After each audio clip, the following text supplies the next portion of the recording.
வாழ்க்கையில எதுப்பா மகிழ்ச்சி அப்படின்னு கேட்டாங்க. 4 வயசுல எந்திரிச்சு நின்னோம்னா வெற்றி, 10 வயசுல வெளியே போயிட்டு திரும்பி வந்தோம்னா வெற்றி, 15 வயதுல நல்லா படிச்சா வெற்றி, 18 வயதுல ஒரு வாக்காளர் உரிமமோ நமக்கான ஒரு டிரைவிங் லைசன்ஸும் கிடைச்சிச்சுன்னா 18 வயதுல வெற்றி, 25 வயசுல கையில ஒரு டிகிரியும் வேலையும் கிடைச்சிருச்சுன்னா வெற்றி, 30 வயசுல பொண்ணு கிடைச்சிருச்சுன்னா வெற்றி.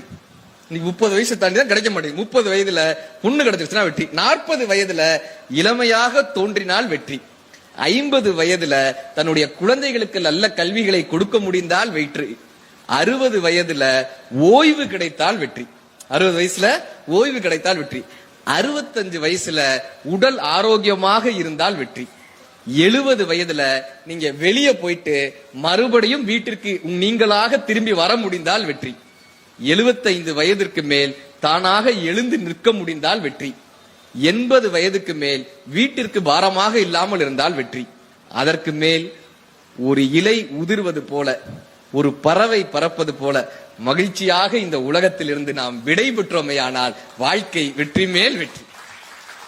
வெற்றி பெறுவதால் வாழ்க்கையில் மகிழ்ச்சியாக இருப்பதில்லை, மகிழ்ச்சியாக இருப்பதுதான் இந்த வாழ்க்கையினுடைய வெற்றி. Download ShareChat.